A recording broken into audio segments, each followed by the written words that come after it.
So yeah, finding any way to sit that feels comfortable. And right off the rip, just starting to tune into that quality of sensation and feeling in the body. And it's up to you. If you'd like to close your eyes, you can close your eyes, or you can rest your gaze if you want to keep your eyes open. We'll begin and end with the sound of the bell.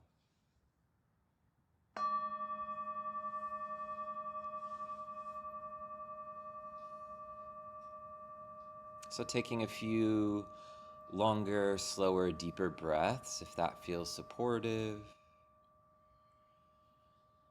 Just kind of noticing as the body slows down the breathing, the impact that this has on the mind.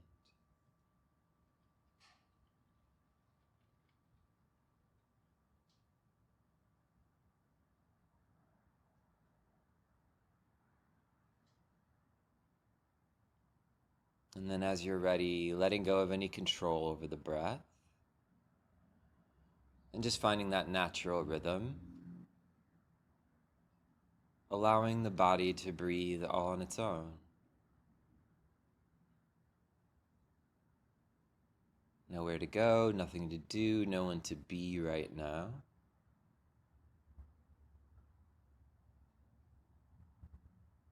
Really leaning into this receptive quality of knowing in the body, being aware of the body from the body.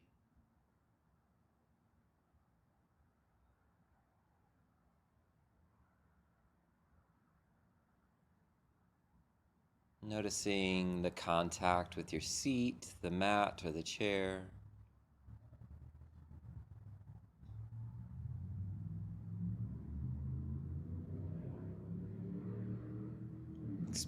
Experiencing the sensation of touch. Also noticing the quality of sensation that's happening all on its own, right? Don't have to fabricate it, it's just arising. Body resting. Noticing the legs and relaxing the upper legs, the lower legs, the knees, the feet.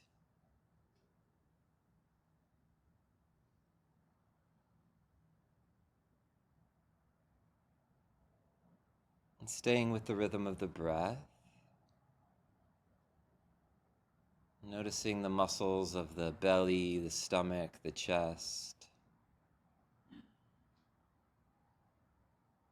With each expansion and contraction.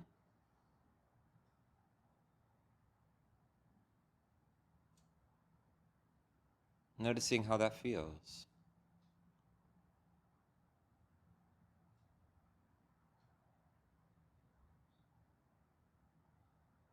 Particularly noticing the release at the end of the out-breath.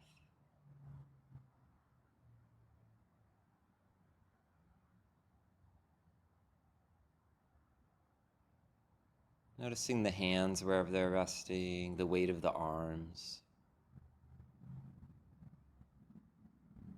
And the shoulders, letting the shoulder blades relax a little bit.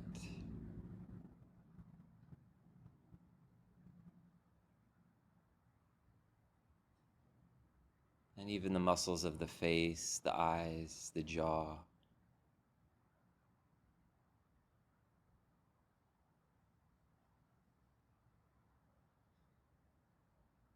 Just softening, relaxing.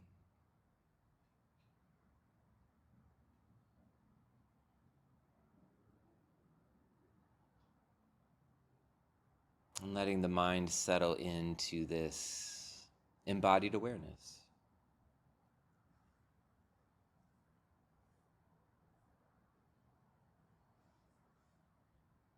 And as the mind inevitably thinks during this meditation,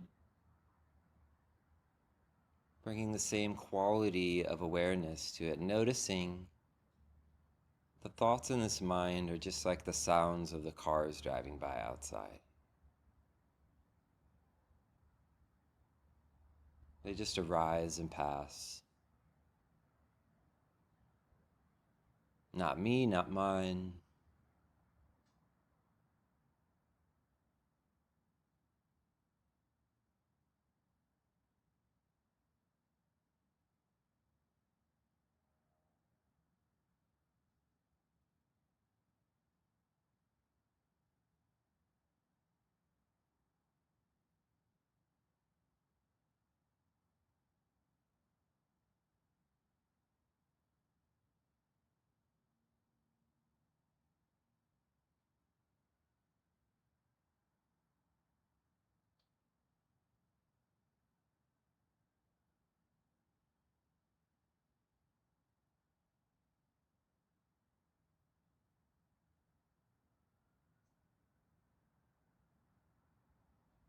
And as the mind begins to settle into the body and the rhythm of the breath, beginning to open to the awareness of sound.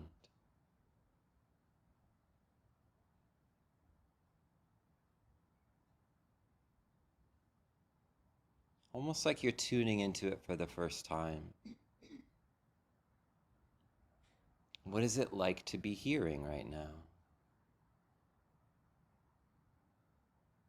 Maybe noticing sounds in this room or outside, or even the quiet sensations of your breath.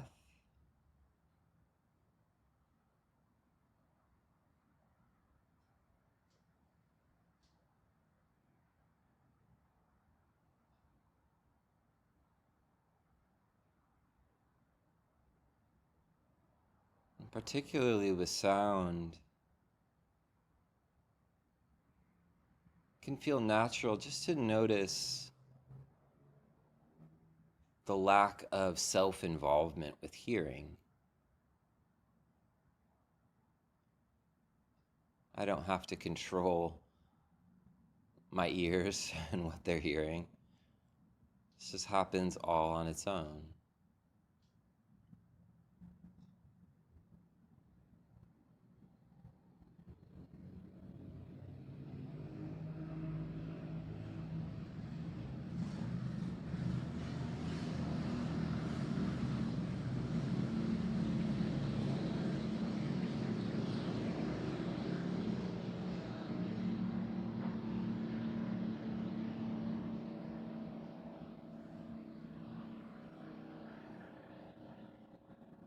And also noticing this quality of feeling tone as these sounds arise and pass. Is there a feeling of pleasant or a feeling of unpleasant?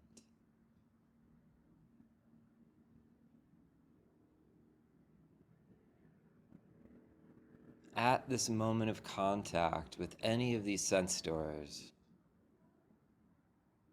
there's often a subtle feeling tone that comes along with it.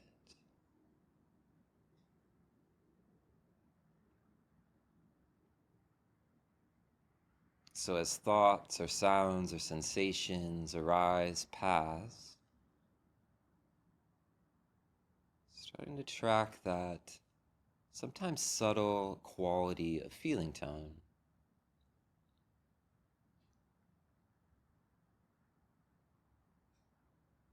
Human nervous system is wired to try to give you information.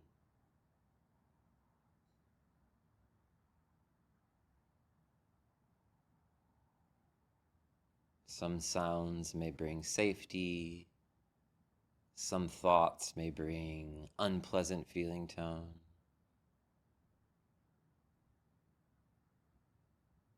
So just noticing this interplay of contact with the sense doors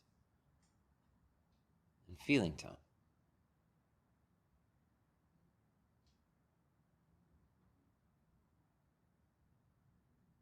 And neutral is still a feeling tone. So pleasant, unpleasant, or neutral.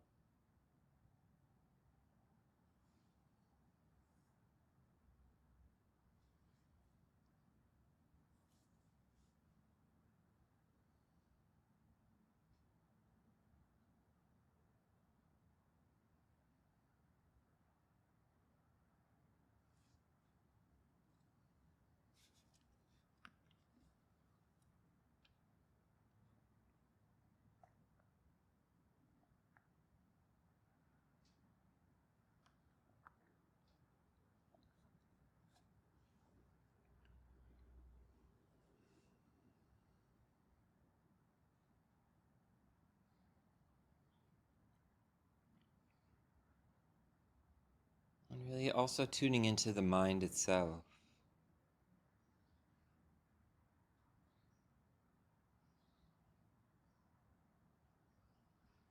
Memories can arise, thoughts about the present, thoughts about the future. Is that a bird? Is it a plane? Just noticing what the mind does.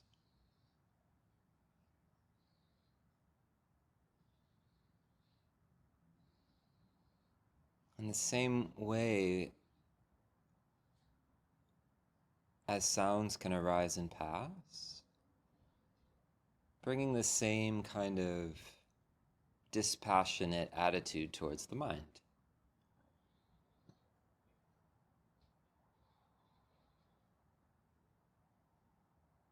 You can always use a noting practice, just like thinking, remembering, planning, just keeping it simple.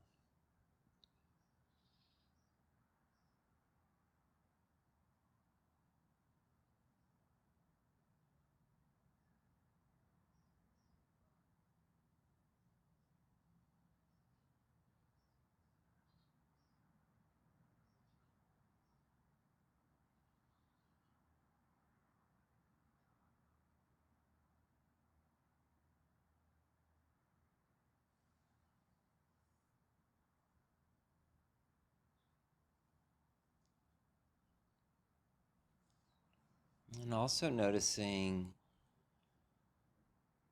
patterns of aversion or craving that can happen. Sometimes the mind wanting something, or a little bit of subtle craving, and sometimes not wanting, trying to push something away. Again, with this practice of mindfulness, there's no judgment. There's a kindness to it.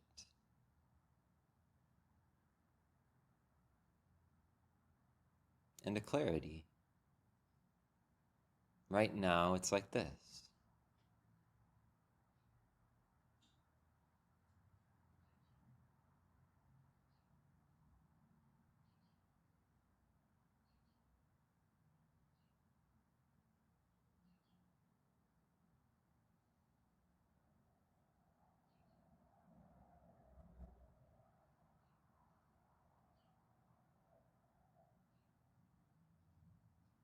For these last few minutes, the encouragement is to allow the awareness to be open.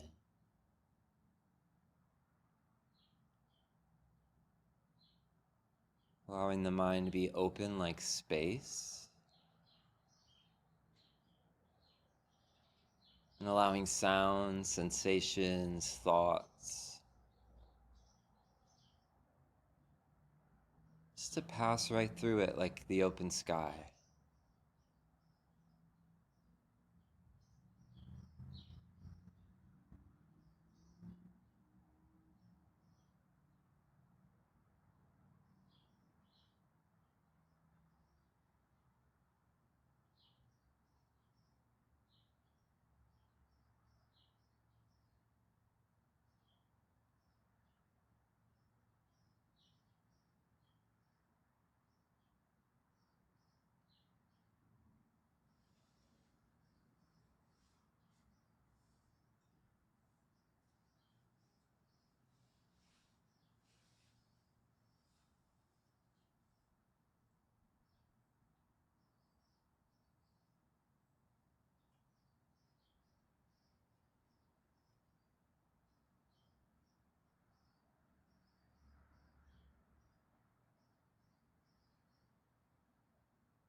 And let's just end with a few breaths of acceptance.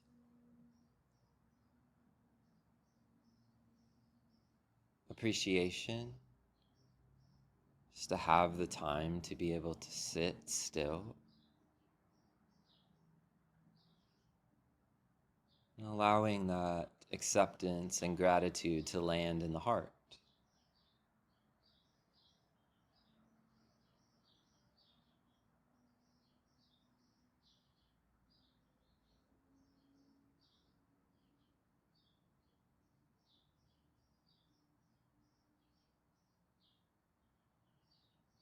May any benefit from this practice be shared with all beings everywhere.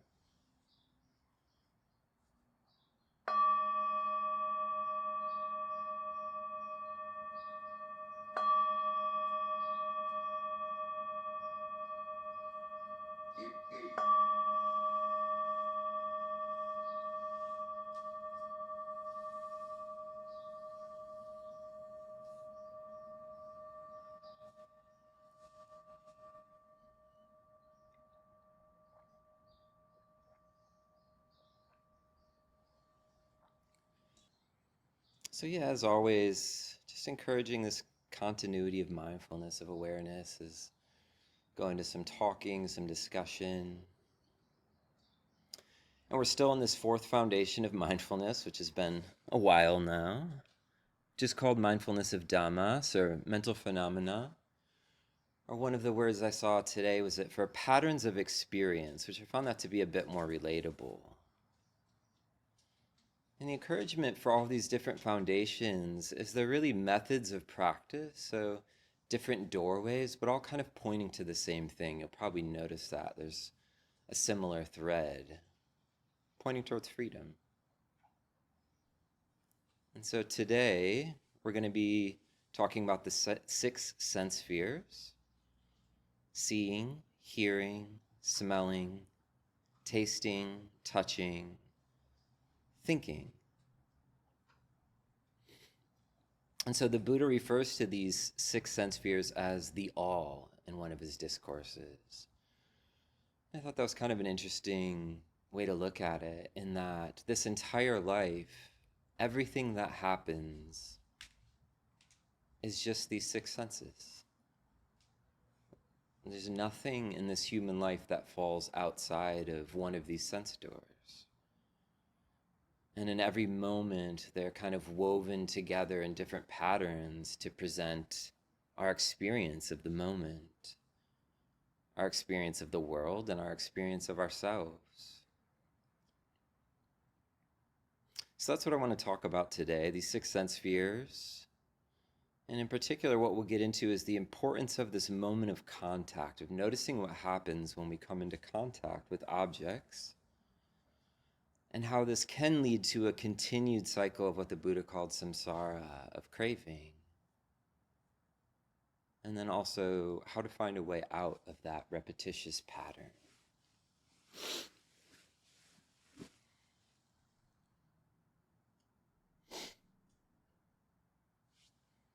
So I find that these six sense spheres is a little bit more intuitive than some of the other approaches, right? I can sense into that feels like kind of a natural way to divide up experience. And one of the metaphors that Joseph Goldstein uses is that these six senses are like a six-piece orchestra.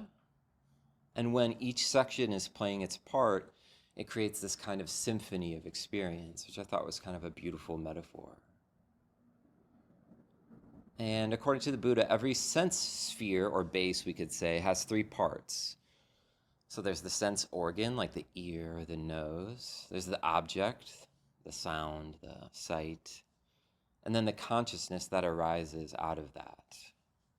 So if I'm looking at this bell, right, there's my eye, there's this bell, and then it creates this experience of seeing. And in the same way, if I ring this bell, there's the ear, there's the actual tone, and it creates this experience of hearing. And so, as I said earlier, the Buddha also taught that the mind is the sixth sense. And in the same way that the ear hears, the eye sees, the mind experiences thoughts and emotions. And I think that's kind of a provocative idea of this mind being a sense door, but it's kind of a deep one, but there's a lot happening there. And so the challenge is not just to notice the sense base, but the practice, of course, in Buddhist tradition is to see it as not me or not mine, or not to attach to it with identification. And so the important point that the Buddha makes is that so often these senses can be habitually referred back to a sense of self, right? I am seeing, I am thinking, I'm feeling, etc., which is, it's not necessarily wrong, but the encouragement, and this is something I thought was really interesting in reflecting on this, is where is that me exactly? Where is the I in that experience? Where is the self? Is it the mind that's experiencing the sense? Is it somehow, is there a little person in there controlling experiences? And so this is, again, not to say that there's no self, but to invite curiosity as to what that self is, particularly when there can be this solidification or attachment around me or mine. And so for me, this really starts to change something really fundamental, and it's not something I was ever really taught to question growing up, and it's something that really interested me about Buddhism. You know, do I have to participate for hearing to happen, right? It's so receptive. There's so little self in that experience for me. It's just born into a body that's just hearing.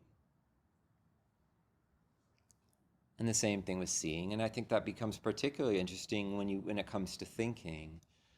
Noticing how much of thought is non-volitional, how many thoughts that you have in a day where it's like, I didn't choose to think this, but my mind is just kind of going like the sense organ. It's just, yeah, arising, passing. So it's not me, not mine, it's just nature happening through the body. Now, this doesn't deny accountability, right, or volition, and we do have our ability to act and make decisions and be held accountable for actions. But the Buddha is encouraging to look closely at how the mind attaches to these senses and creates this kind of mirage of this fixed me by piecing them all together. I look like this, I sound like this, I feel like this, but it's really such a rough approximation and never quite captures the whole of human experience.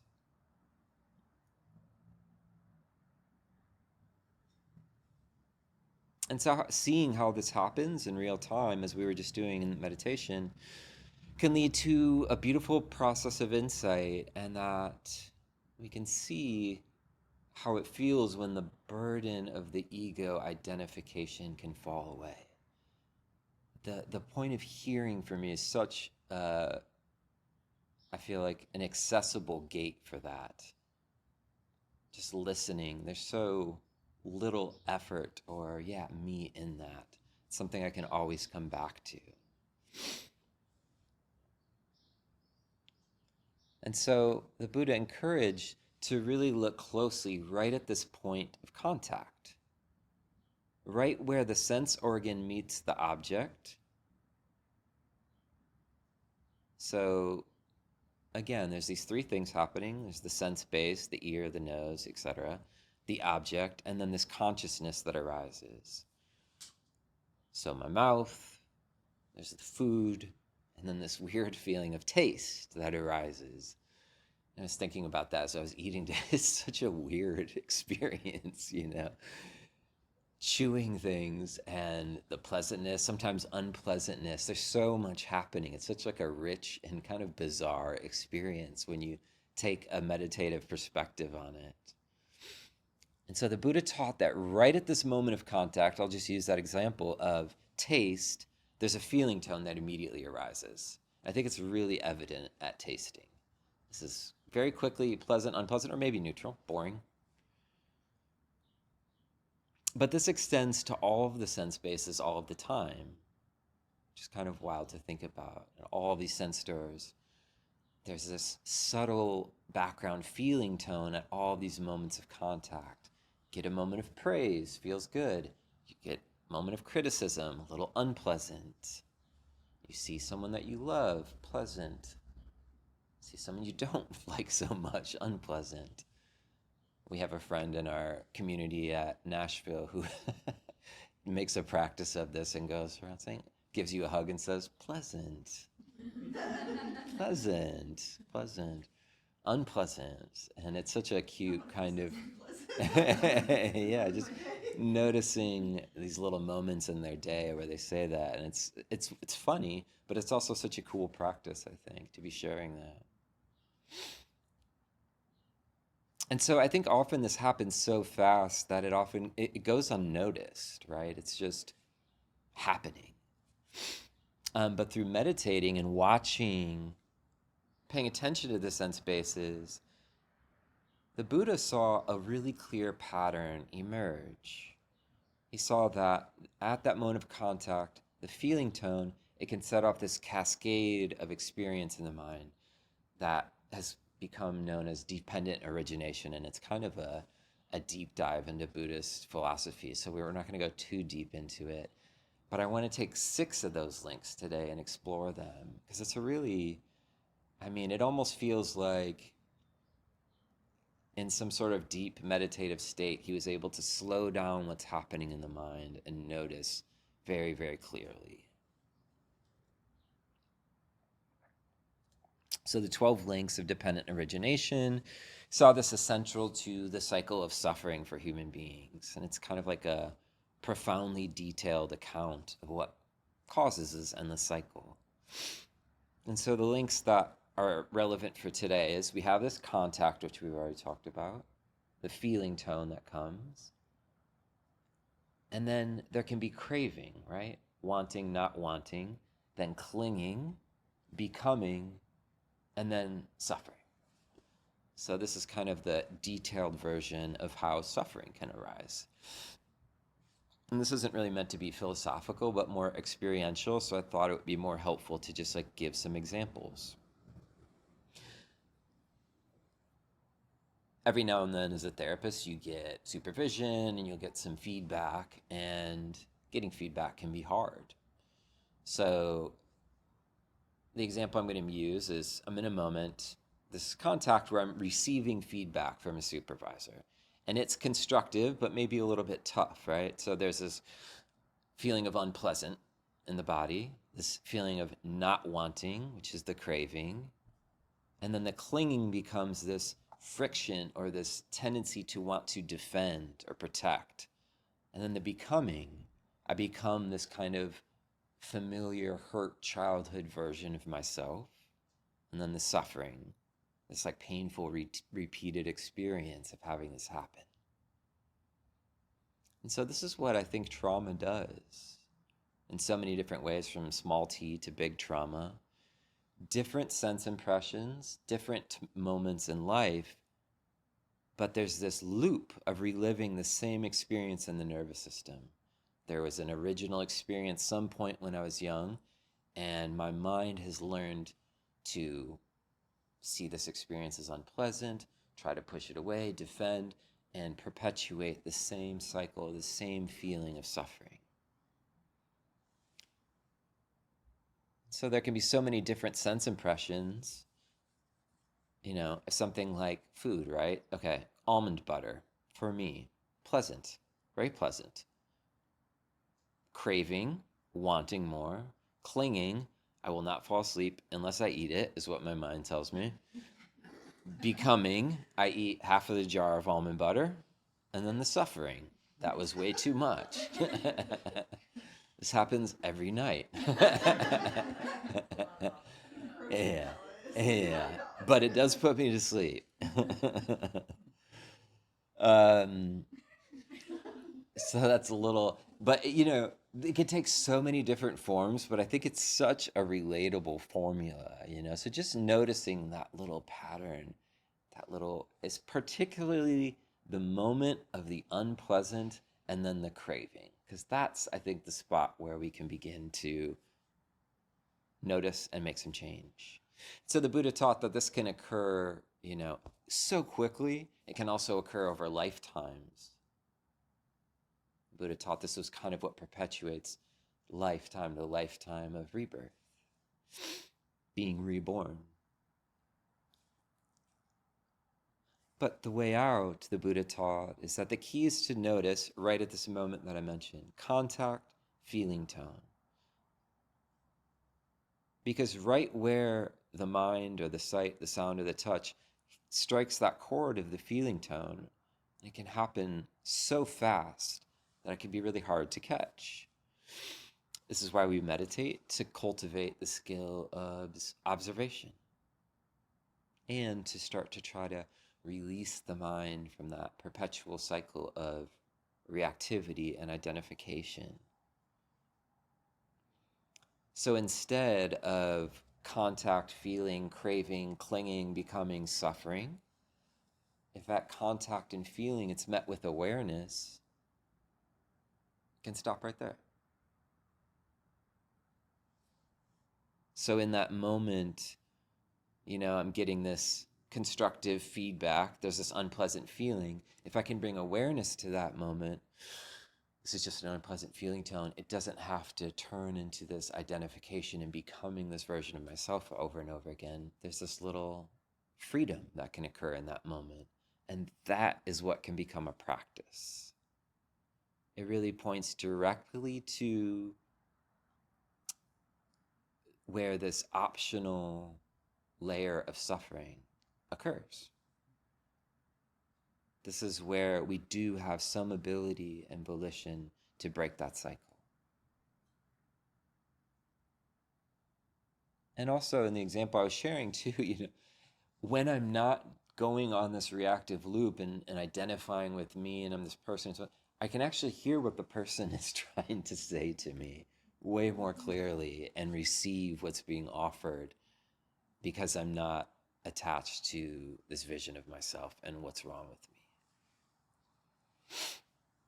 So in line with our appreciation for great women this month, I found a little quote or a section from a book called Women of the Way, Discovering 2,500 Years of Buddhist Wisdom. And it's all, um, yeah, women from many of the Buddhist traditions.